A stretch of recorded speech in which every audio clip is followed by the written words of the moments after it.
கர்த்தருக்கு பிரியமானவர்களே, வாழ்க்கை என்பது உங்கள் கையிலே தேவனால் தரப்பட்ட விலையேற பெற்ற பொக்கிஷம். நீங்கள் ஒரே ஒரு முறையாக இந்த உலகத்தின் வழியாக கடந்து செல்கிறீர்கள். ஏனோ தானோ என்று வாழ்ந்து உங்கள் வாழ்க்கையை வீணடித்து விடாதிருங்கள். ஒவ்வொரு வினாடி நேரமும் உங்களுக்கு தரும் ஒப்பில்லாத கிருபையின் தருணம். உங்கள் நேரங்கள் எப்படி கடந்து செல்லுகிறது? நேரத்தை வீணாக்குகிறீர்களா, செலவழிக்கிறீர்களா, அல்லது ஆதாயம் செய்து முதலீடு செய்கிறீர்களா? இயேசு சொன்னார், பகற்காலம் இருக்கும் மட்டும் நான் என்னை அனுப்பினவருடைய கிரியைகளை செய்ய வேண்டும், ஒருவனும் கிரியை செய்யக்கூடாத ராக்காலம் வருகிறது என்று.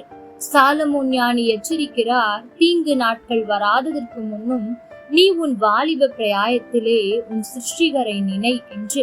தேவ பிள்ளைகளே, நேரத்தை பயன்படுத்துங்கள், ஆதாயப்படுத்துங்கள், நித்தியத்திற்காக முதலீடு செய்யுங்கள்.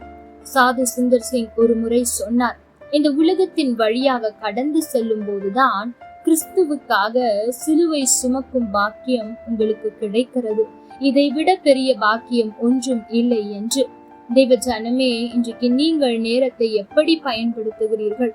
ஆண்டவர் கிருபையாய் கொடுத்த வாழ்க்கையை எப்படி அவருக்காக வாழுகிறீர்கள் என்பதை சிந்தித்து பாருங்கள். அநேகர் அதை ஆண்டவருக்காய் உபயோகப்படுத்துவதே இல்லை. தேவ ஜனமே, உங்கள் வாழ்க்கையில் இருக்கிற ஒவ்வொரு பாவ சந்தோஷமும் உங்கள் வாழ்க்கையின் நேரத்தை வீணடிக்கும், அழித்து போடும். புகை ஊதுகிறவன் தன் வாழ்க்கையை ஊதுகிறான், மதுபானம் குடிக்கிறவன் தன் ஜீவனையை குடிக்கிறான். தேவ பிள்ளைகளே, நீங்கள் அப்படி எந்த காரியத்தில் அதிகமாய் செலவு செய்து கொண்டிருக்கிறீர்கள் என்பதை சிந்தித்து பாருங்கள். ஆண்டவருக்காக செலவு செய்வீர்கள் என்றால் அதற்கான பலன் உங்களுக்கு நிச்சயம் உண்டு.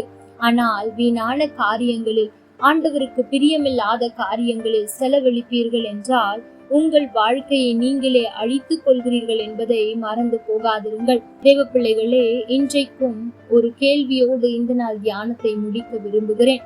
நீங்களாவது உங்களுக்காக தன் ஜீவனை தந்து கடைசி சொட்டு ரத்தம் வரை சிந்தினாரே, அவருக்காக ஜீவிப்பீர்களா, நித்தியத்திற்காக வாழ்வீர்களா என்பதை முடிவு செய்யுங்கள்.